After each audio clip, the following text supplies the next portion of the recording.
पिछले एपिसोड के आखिर में हमने देखा था कि चिन्मू ने एम्परर को बादल हटाने का उपाय बताया था। अब आगे देखेंगे। ये क्लाउड बड़ा भी है और नहीं भी। Eternal peace. एम्पायर में यह बादल और बर्फ असल में एक चेतावनी है। पश्चिम दिशा में ऊंचे माउंट मेरू पर स्थित सुनहरे शीर्ष वाले ग्रेट थंडरक्लैप मॉनेस्ट्री में ओल्ड रुलाई बादलों की परतों के ऊपर खड़े होकर इटर्नल पीस एम्पायर की दिशा में देख रहे थे। वहां सूर्य स्वर्णिम चमक के साथ धरती पर रोशनी बिखेर रहा था, जिससे समुद्र जैसे विशाल बादल और भी उज्जवल नजर आ रहे थे।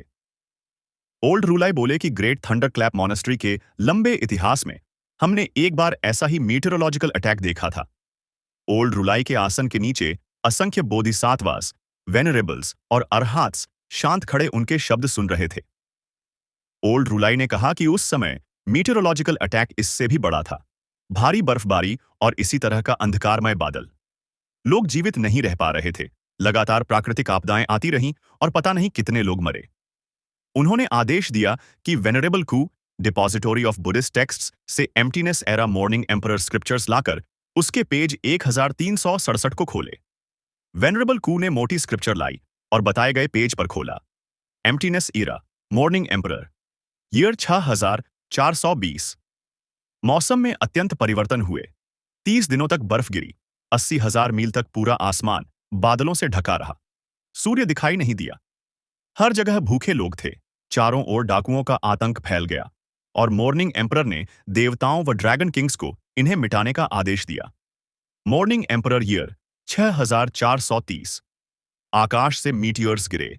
मीटियर शावर बाढ़ जैसा था। दसियों हजार वॉल्केनोस फटे। धरती हिली, हजारों दरारें पड़ी और नदियां सूख गईं। समुद्र खाली हो गया। अगले वर्ष सूर्य गायब हो गया। दोनों हेवनली बॉडीज की रोशनी समाप्त हो गई। ओल्ड रूले के पीछे टीचर पूर और अन्य लोगों का दिल कांप उठा। उन्होंने चौंक कर कहा कि रूलाए, यह तो। ओल्ड रूले ने माउंट मेरू के पीछे फैले विशाल अनछुए प्रदेश की ओर देखते हुए कहा, यह ग्रेट रूइंस है। ये एंशंट स्क्रोल ग्रेट रूइंस के डिवाइन किंगडम के अंतिम समय को दर्ज करती है। भारी बर्फ और अंधकारमय बादल बस पहली चेतावनी थी, लेकिन इस बार चेतावनी पहले ही आ गई है, कम तीव्रता के साथ लेकिन जल्दी। लगता है इटर्नल पीस एम्पायर के कार्यों ने ऊपर वालों का ध्यान खींच लिया है।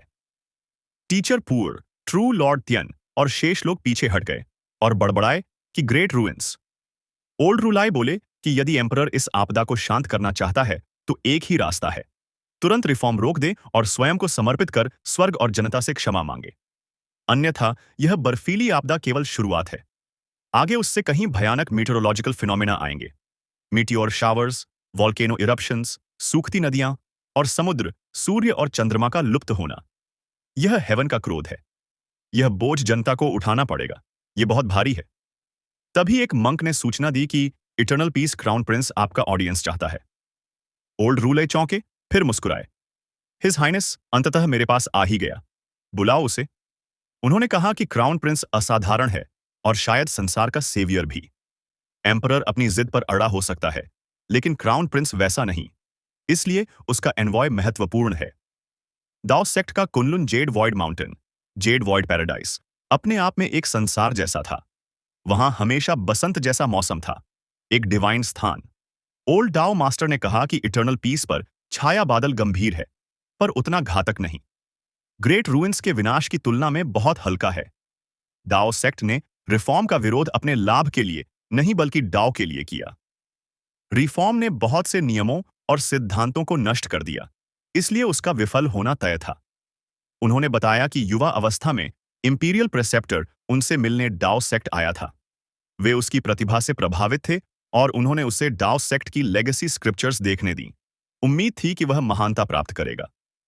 पर इंपीरियल प्रेसेप्टर बनने के बाद वे निराश हुए, क्योंकि डाओ नेचर का अनुसरण करता है। डाओइस्ट्स शांत बैठे सुनते रहे। ओल्ड डाओ मास्टर ने समझाया कि डाओइस्ट्स हवा और बारिश बुला सकते हैं, पर उसे बदल नहीं सकते। हेवनली डेविल कल्ट की कुछ बातें वे प्रशंसनीय मानते थे, लेकिन उनका मार्ग अलग था, क्योंकि हेवनली डेविल कल्ट नेचर को बदलना चाहता है, जो डाओ के विरुद्ध है। यही कारण है कि उन्हें डेविल कहा जाता है।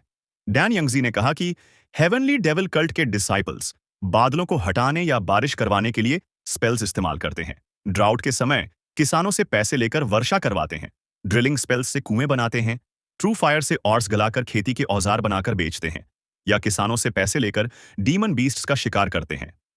इस पर दाओ मास्टर ने कहा कि पाथ और डिवाइन आर्ट्स का उपयोग आम लोगों की सेवा के लिए करना नेचर को बदलना है, जो डाओ को ही बदलना और नष्ट करना है। उनकी शिक्षा गलत है, इसलिए वे डेविल पाथ पर जाते हैं। उनकी दूसरी शिक्षा, डिजायर का पालन करना, भी डेविल जैसा है। उन्होंने आह भरकर कहा कि imperial preceptor heavenly devil cult से बहुत प्रभावित है, इसलिए उसने उनके सिद्धांतों पर एक देश चलाया। ग्रेट रूइंस की आपदाएं इटर्नल पीस पर भी आएंगी। यह हेवन की सजा है। लोग निर्दोष हैं, पर सजा उन्हें झेलनी पड़ेगी। दाओ मास्टर ने आदेश दिया कि सभी डाओइस्ट्स पर्वत से नीचे उतरें और इस आपदा में लोगों की सहायता करें, तथा यात्रा के दौरान योग्य युवाओं को ढूंढकर डाओ सेक्ट में शामिल करें। चिनमू ने लेफ्ट और राइट गार्डियंस को आदेश दिया कि वे एम्परर की सहायता करके डिजास्टर रिलीफ करें, डार्क क्लाउड को नियंत्रित करने में मदद करें और दक्षिण में जाकर जमी फसलों को हटाकर नई फसल लगवाए। उन्होंने चेतावनी दी कि ऐसे समय में दंगे होंगे, दुनिया शांत नहीं रहेगी। लेफ्ट गार्डियन ने पूछा कि वे कौन सी पहचान से सहायता करें। चिनमू ने कहा कि अपनी पहचान से, और यदि एम्परर उन्हें कोई पद दे तो स्वीकार करें। हेवनली डेविल कल्ट भी इटर्नल पीस एम्पायर का हिस्सा है। चिनमू ने कहा कि उच्च स्तरीय डिवाइन आर्ट प्रैक्टिशनर्स आम लोगों की सेवा करने को अपमान समझते हैं, इसलिए वे हेवनली डेविल कल्ट को डेविल पाथ कहते हैं। ऐसे लोग कम नहीं हैं, और उनमें कट्टरपंथी भी होंगे जो इस मौके पर रिबेलियन कर सकते हैं। आप दोनों सावधान रहें। गार्डियंस ने कहा कि सेक्रेड कल्ट का नाम यूं ही अडिग नहीं रहा। चिनमू इंपीरियल कॉलेज लौटे। हू लिंगर, ड्रैगन कलिन और ड्यूटियन डेविल किंग जहाज पर इंतजार कर रहे थे। चिनमू ने कहा कि रास्ते में गांव लौटते समय कुछ न्यू ईयर गुड्स खरीद लेते हैं। बॉर्डर ड्रैगन सिटी में शायद कुछ न मिले, क्योंकि इंपीरियल संकट में है। ड्यूटियन डेविल किंग ने आसमान देखकर हंसते हुए कहा कि तुम्हारा संसार मुसीबत में है। यह भारी बर्फ और डार्क क्लाउड पूरे एम्पायर पर फैला है। चिनमू ने विनम्रता से पूछा कि इस पर आपका क्या विचार है। ड्यूटियन डेविल किंग अकड़कर बोला, मेरे पैरों को छांटकर घुटनों के बल बैठो, फिर बताऊंगा। हू लिंगर ने तुरंत 8 बाहु वाले भगवान की मूर्ति से उसे नियंत्रित कर लिया और उसे घुटनों के बल झुकाकर चिनमू के जूतों को चाटने पर मजबूर किया। ड्यूटियन चिल्लाया कि उसे रोका जाए, वह बता देगा। उसने कहा कि यह एक देवता की शक्ति है, कोई साधारण देव नहीं। यदि उसका वास्तविक शरीर उतरे तो वह इसी तरह पूरे मानव जाति को मिटाने की मीटियोरोलॉजिकल अटैक कर सकता है, इस दुनिया को नया ड्यूटियन बना सकता है। लेकिन जिसने यह हमला किया है वह थोड़ा नरम है। यह सिर्फ एक चेतावनी है। चिनमू चौंक गए। यह चेतावनी ही करोड़ों लोगों की जान ले सकती है। उन्हें ग्रेट रूइंस की याद आई, जहां एक डिवाइन डिक्री के कारण लोग त्यागे गए और सबकी नजर में तिरस्कृत हुए। उन्होंने कहा कि देवता और राक्षस जब तक जीवित हैं, मुश्किलें कभी खत्म नहीं होंगी। उसी समय इटर्नल पीस इंपीरियल प्रिसेप्टर भी बादलों के ऊपर खड़े एम्पायर पर फैले विशाल बादल को देखते हुए एक दीर्घ सांस लेते हैं। उनके पास खड़ी उनकी पत्नी, जो न सुंदर थी न बदसूरत, बस सामान्य, पूछती है कि क्या आप इस बार लौटकर नहीं गए क्योंकि आपको लगता है कि एम्परर इस आपदा को संभाल सकता है। इंपीरियल प्रिसेप्टर बोले कि भले एम्परर न संभाल सके, कोई और संभाल लेगा, मुझे लौटने की आवश्यकता नहीं। चलो, आओ लिटिल जेड कैपिटल चलें, जो आकाश में है।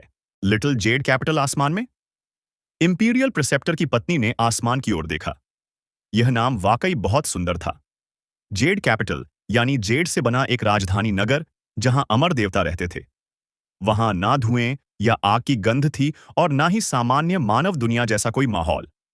इंपीरियल प्रिसेप्टर ने कहा कि एक बार वॉन्डरर जन इसी रहस्यमयी लिटिल जेड कैपिटल से निकलकर मुझे रोकने आए थे, पर अफसोस कि वे असफल रहे। Eternal peace. इंपीरियल प्रिसेप्टर की निगाहों में अभी भी कई अनुत्तरित प्रश्न थे।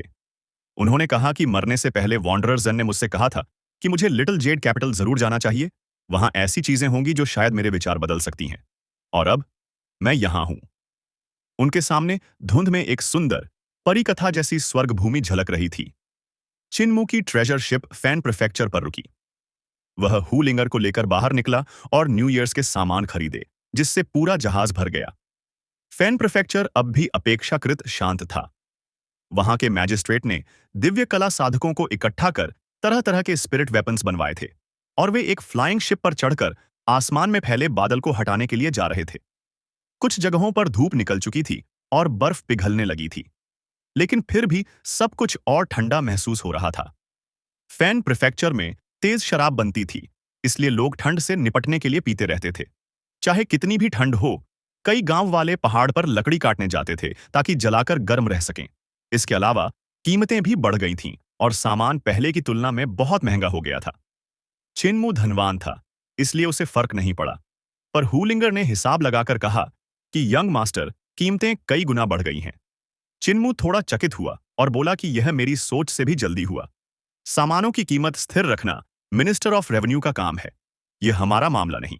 जब तक काला बादल छंट जाएगा और दरबार राहत भेजेगा, उत्तर में ज्यादा परेशानी नहीं होनी चाहिए।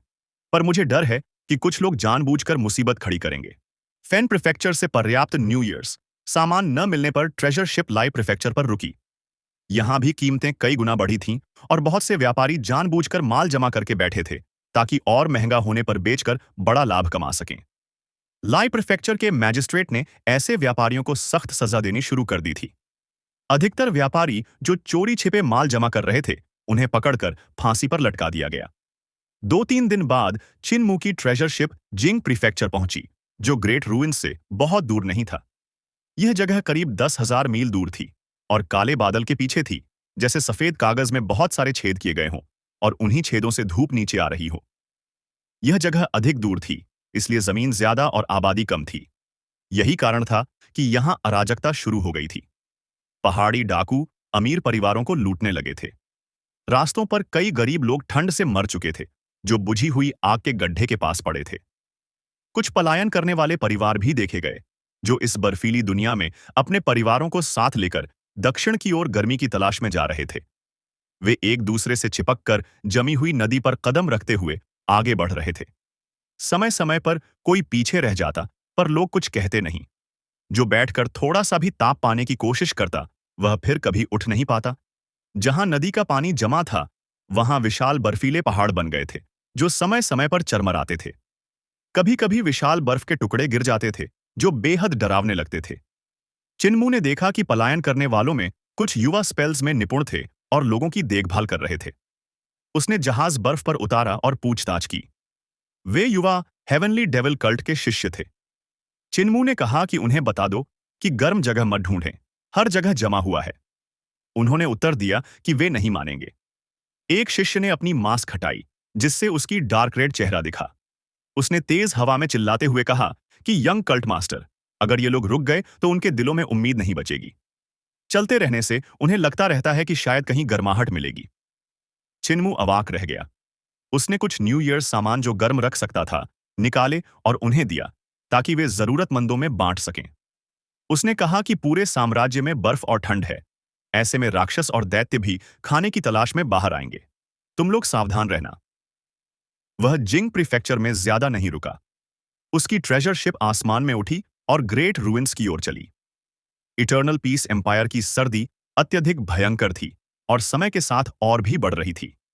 कुछ ही समय में ट्रेजर शिप पर विशाल बर्फ की स्टेलेक्टाइट्स लटक गईं, जिससे उसकी गति बहुत धीमी हो गई, जबकि मेडिसिनल स्टोन्स की खपत बढ़ती जा रही थी। हर कुछ हजार मील पर चिन्मू को जहाज रोककर बर्फ तोड़नी पड़ती थी, तभी गति सामान्य होती। हू लिंगर पिल फर्नेस के पास खड़ी रहकर समय समय पर मेडिसिनल स्टोन्स डाल रही थी। चिन्मू जहाज की दिशा संभाले था। उसने अपनी वाइटल की को वर्मिलियन बर्ड वाइटल की में बदलकर अपने शरीर को आग की तरह गर्म करके जमने से बचाया। जितना पश्चिम की ओर जाते, उतनी जगहें वीरान मिलती, और जितनी वीरान, उतने ज्यादा पलायन करने वाले और रास्ते में और भी अधिक जमे हुए शव। इन वीरान जगहों में डिवाइन आर्ट्स प्रैक्टिशनर्स कम थे, इसलिए कई क्षेत्रों में सूरज तक नहीं पहुंच पा रहा था। वे अब भी मोटे काले बादल से ढके थे, जिससे मौसम और भी ठंडा हो गया था। इस बर्फीली आपदा की शक्ति चिन्मू की उम्मीद से कहीं ज्यादा थी। मरने वालों की संख्या भी उसकी कल्पना से अधिक थी और ठंड बढ़ती ही जा रही थी। अचानक आसमान से आग की लपटें फूट पड़ीं और बादलों के बीच से एक विशाल सांप निकला, जिसने हर जगह आग उगली और ठंडी हवा को पीछे धकेला। उस विशाल सांप से भयंकर डिमोनिक ऑरा फैल रही थी। चिन्मू का दिल उछल पड़ा। उसने तुरंत ट्रेजर शिप को ऊपर उठाया और बादलों में प्रवेश कर गया। वह विशाल सांप इधर उधर देख रहा था और उसके सिर पर खड़ा एक आकर्षक पुरुष कह रहा था कि मैंने अभी उस बच्चे का जहाज देखा था, कहां गायब हो गया? सिस्टर क्यू, इंसेक्ट्स छोड़ो। असंख्य कीट उड़कर बाहर आए। एक महिला दिखाई दी जो कीटों के बादल पर खड़ी थी। उसने उंगली चलाई और कीट हर दिशा में फैल गए और बादलों में घुसने लगे। चिन्मू की ट्रेजर शिप बादलों में आगे बढ़ रही थी कि अचानक सामने एक सुनहरा कीट दिखाई दिया। जहाज को देखकर वह भी चौंक गया और ठिठक गया। चिन्मू ने उंगली चलाई। वाइटल की तलवार की तरह निकली और कीट के शरीर से टकराई। लेकिन वह कीट मरा नहीं, बल्कि बड़ा होकर लगभग 3 गज का हो गया और चिड़चिड़ाता हुआ उस पर झपटा। चिन्मू की वाइटल ची ताउटीज सैक में गई और जूनियर प्रोटेक्टर सोर्ड वोसिस की आवाज के साथ बाहर निकली और उस विशाल कीट को 2 हिस्सों में काट दिया। तभी एक हंसी सुनाई दी। हेवनली डेविल कल्ट का कल्ट मास्टर यहां है। चिन्मू पीछे मुड़ा और देखा कि उसके पीछे की सभी बादल लाल हो रहे थे। उसे तुरंत समझ गया कि हालात खराब हैं और चिल्लाया, लिंगर, तीनों पिल फर्नेस को अधिकतम पर कर दो। बूम! भीषण आग का विस्फोट हुआ जिसने बादल के अंदर फैलकर ट्रेजर शिप के आगे वाले हिस्से को झटका दिया। चिन्मू रस्सी पकड़कर गिरने से बचा। ट्रेजर शिप बुरी तरह झूल गई और लगभग आसमान से गिर पड़ी। नीचे के ब्रॉन्ज बीस्ट्स ने अपनी पूरी शक्ति से आग उगली, जिससे गति बहुत बढ़ी। कुछ ही सांसों में वे बादलों से बाहर निकलकर खुले आसमान में आ गए। बहुत ठंडा हवा ने चिन्मू के चेहरे पर वार किया और वह कांप उठा। वर्मिलियन बर्ड वाइटल ची ठंडा हो गया और उसके चेहरे और हाथों पर बर्फ जम गई। एक तेज धमाका हुआ। ट्रेजर शिप ध्वनि रेखा पार कर गई। हुलिंगर ने नीचे के पिल फर्नेस बंद कर दिए और ब्रॉन्ज बीस्ट्स के मुंह से निकलती आग छोटी हो गई। उसने कहा कि यंग मास्टर, हमारे पास बहुत कम मेडिसिनल स्टोन्स बचे हैं। चिन्मू ने पीछे देखा और पाया कि आग बादलों से फूट रही है। विशाल सांप और सुनहरी कीटों का झुंड उनका पीछा कर रहा था, लेकिन ट्रेजर शिप कितनी भी धीमी हो, वे उसका पीछा नहीं कर सकते थे। चिन्मू शांत हुआ और वाइटल ची से जहाज को लपेटते हुए होल्ड में गया। उसने पूछा कि कितने मेडिसिनल स्टोन्स बचे हैं। हुलिंगर अभी भी फर्नेस में मेडिसिनल स्टोन्स डालती रही और बस मुंह बनाकर उसकी ओर इशारा किया। चिन्मू ने देखा कि लगभग सारी टोकरी खाली थी, सिर्फ 1-1.5 बची थी। फ्लाइंग शिप्स के मेडिसिनल स्टोन्स विशेष होते थे, क्राफ्ट पेपर में लिपटे हुए। उन्हें बस पैकेट पर पैकेट फर्नेस में डालने होते थे ताकि जहाज चलता रहे। उन्होंने दर्जनों टोकरी मेडिसिनल स्टोन्स खरीदे थे, जो ग्रेट रूइंस पहुंचने के लिए काफी थे। लेकिन बार बार रुककर बर्फ हटाने से उनकी खपत ज्यादा हो गई। हुलिंगर ने कहा कि मौसम बहुत ठंडा है। अगर हमने फर्नेस को पूरी शक्ति पर रखा तो शायद हम ग्रेट रूइंस तक नहीं पहुंच पाएंगे। उसी समय ट्रेजर शिप में भीषण कंपन हुआ। चिन्मू तुरंत बाहर निकला और जैसे ही सिर बाहर निकाला, होल्ड का दरवाजा तुरंत बंद कर दिया। क्लिंक क्लिंक क्लिंक, दरवाजे और डेक पर दर्जनों फ्लाइंग सोर्ड्स धंसी। चिन्मू बाहर निकला और देखा कि आसमान में एक सोर्ड पैलेट घूम रहा था। दर्जनों फ्लाइंग सोर्ड्स डेक और होल्ड में ढंसी थीं और पैलेट की ओर लौटने की कोशिश कर रही थीं। चिन्मू ने हाथ उठाकर वार किया। जूनियर प्रोटेक्टर सोर्ड नीचे गिरा। सोर्ड पैलेट को 2 हिस्सों में चीर दिया। पैलेट फट गया और सैकड़ों टूटी हुई फ्लाइंग सोर्ड्स आसमान से गिरी। सुपर्ब सोर्ड, एक आवाज आई। चिन्मू ने देखा कि एक स्कॉलर 10,000 फीट ऊपर आसमान में दौड़ता हुआ उनकी ओर आ रहा था। उसकी गति किसी को भी अचंभे में डाल दे। उसने कहा कि हेवनली डेविल कल्ट के कल्ट मास्टर चिन, तुम्हारी पहचान उजागर हो चुकी है और तुम्हारे आगे मुश्किलें खड़ी हैं। वह युवा स्कॉलर हवा में उछलता हुआ उड़ता जा रहा था। उसके पीछे पीछे डिवाइन आर्ट्स फटते, उसे बार बार आगे धकेलते। उसने स्थिर आवाज में कहा कि आगे तुम्हारे लिए और भी कई डाओ फ्रेंड्स इंतजार कर रहे हैं। चिन्मू की आंखों में चमक आई।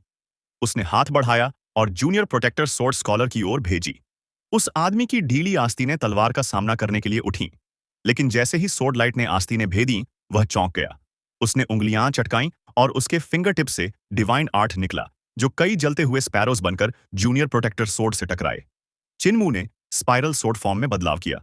सारे स्पैरोज चिथड़े चिथड़े हो गए और जूनियर प्रोटेक्टर सोर्ड गर्म होकर लाल पड़ गई। फिर भी वह स्कॉलर के चारों ओर घूमती रही। अंत में उसकी सारी पोशाकें कटकर गिर गईं। Superb sword skill. वह स्कॉलर तुरंत रुक गया और ट्रेजर शिप से दूरी बना ली। चिन्मू को महसूस हुआ कि वाइटल ची थ्रेड की सीमा पूरी हो चुकी है, इसलिए उसने सोर्ड शीथ निकाली और हवा में लहराया। शीथ फिश ड्रैगन में बदल गई और जूनियर प्रोटेक्टर सोर्ड उल्का की तरह उड़कर फिश ड्रैगन में समा गई। अमिताभा, एक भारी बुद्धिस्ट चांट आसमान से सुनाई दिया। चिन्मू ने ऊपर देखा तो चमकदार धूप के बीच एक विशाल प्रकाशमान गोल्डन बुद्धा नीचे उतरता दिखाई दिया। चिन्मू की वाइटल ची फूटी और junior protector sword drill sword form में बदलकर उस विशाल बुधा की ओर लपकी। वज्रा अनबीटेबल, एक गरजदार आवाज आई और चिन्मू ने महसूस किया कि ड्रिल सोर्ड फॉर्म बेहद धीमी पड़ रही है। जबरदस्त दबाव आसमान से उस पर उतरा, उसके शरीर से गुजरता हुआ ट्रेजर शिप तक पहुंच गया। चिन्मू की हड्डियां चरमराईं, ट्रेजर शिप भी चरमराया और नीचे धंस गया। This monk is an expert. Chinmu ने गुर्राते हुए अपना शरीर झटका और मार्स सॉवरेन का रूप धारण कर लिया, जिसमें बैल का सिर और 2 ड्रैगन्स पर खड़े होने का रूप था। Overlord body 3 elixir technique Mars fire Marxist true technique के अनुसार घूमने लगी और उनकी वाइटल ची कई गुना बढ़ गई ताकि ऊपर से आ रही दबाव को काउंटर किया जा सके। उनकी भवों के बीच स्थित तीसरी बुल्सआई खुली और ऊपर की ओर आग की एक किरण दागी। ऊपर से एक कराह की आवाज आई जब विशाल बुधा के सिर के पीछे का सन उस आग की किरण से भेद दिया गया और चकनाचूर होकर बिखर गया। विशाल बुधा गायब हो गया और एक युवा मंक में बदल गया।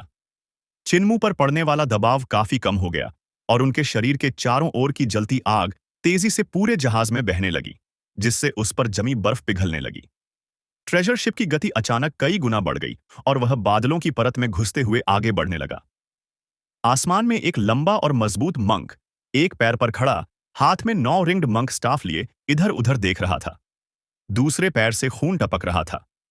उसने पहले वाजरा अनबीटेबल टेक्निक का उपयोग किया था ताकि चिन्मू की ड्रिल सोर्ड फॉर्म को सीधे झेल सके, और जिस पैर से उसने उस तलवार रूप को रोका था वह बुरी तरह क्षतिग्रस्त हो गया था। वाजरा अनबीटेबल टेक्निक भी ड्रिल सोर्ड फॉर्म को पूरी तरह रोक नहीं सकी। इसके बाद चिन्मू ने मार्स सॉवरेन रूप लिया और वाजरा अनबीटेबल टेक्निक से बने बुधा को नष्ट कर दिया, जिससे उस मंक को पीछे हटना पड़ा। ओवर देयर, लंबे तगड़े मंक की आंखें चमक उठीं और वह बादलों पर दौड़ पड़ा।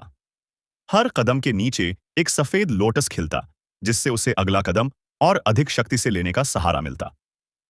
बादलों के समुद्र में ट्रेजर शिप हल्का सा दिखाई दे रहा था। चिन्मू ने पीछे देखा और पाया कि वह मंक तेजी से पीछा कर रहा था। उसकी गति बिल्कुल धीमी नहीं थी। जो लोग चिन्मू पर घात लगाए थे वे सभी विशेषज्ञ थे। लॉन्ग जॉनन और क्यू नाम वाली महिला के बारे में तो कुछ कहना ही नहीं था। वे दोनों 7 स्टार्स रियल्म की डिवाइन आर्ट्स प्रैक्टिशनर्स थीं। पहले वाला स्कॉलर और यह यंग मंक भी साधारण लोग नहीं थे। स्कॉलर का सोर्ड पैलेट चिन्मू ने नष्ट कर दिया था। फिर भी बिना स्पिरिट वेपन के उसने जूनियर प्रोटेक्टर सोर्ड के आक्रमण को नंगे हाथों से रोक लिया। उसका वस्त्र भले फट गया था लेकिन उसे चोट नहीं लगी थी। Junior protector sword imperial court के प्रथम श्रेणी अधिकारी की तलवार थी। भले ही चिन्मू उसकी पूरी शक्ति नहीं चला पा रहा था, पर वह तलवार अत्यंत धारदार थी। ऐसे स्कॉलर का उसे रोक पाना उसकी विशाल क्षमता साबित करता था। यह लंबा और मजबूत मंक भी अत्यंत शक्तिशाली था। उसने चिन्मू की ड्रिल सोर्ड फॉर्म को सीधे झेला था और सिर्फ एक पैर की चोट झेली थी। उससे उसकी बॉडी टेम्परिंग कितनी मजबूत थी यह स्पष्ट था। अगर चिन्मू को वज्रा अनबीटेबल टेक्निक के क्रूशल पॉइंट यानी सन का पता न चलता तो ट्रेजर शिप दबाव के कारण जमीन पर गिर चुका होता। ये दोनों 7 स्टार्स रियल्म के विशेषज्ञ न सही मगर 6 डायरेक्शन रियल्म के शिखर पर थे। मंक की टांग घायल थी पर उसकी गति अब भी बहुत तेज थी। वह ट्रेजर शिप के करीब आते दिख रहा था। लिंगर, स्पीड बढ़ाओ। हू लिंगर ने आदेश सुना और ट्रेजर शिप की गति बढ़ने लगी, जिससे मंक फिर से पीछे छूटने लगा। मंक ने जहाज को दूर जाते देख पीछा छोड़ दिया और बोला, कितना तेज जहाज है। चिन्मू का दिल बैठ गया। मंक और स्कॉलर दोनों पीछा रोक चुके थे। इसका मतलब था कि उन्हें पूरा यकीन था कि चिन्मू आगे के घात से बच नहीं पाएगा। इसका केवल एक अर्थ था, आगे और विशेषज्ञ इंतजार कर रहे थे। कुछ देर बाद ट्रेजर शिप धीमा पड़ने लगा। मेडिसिनल स्टोन्स बहुत कम बची थीं।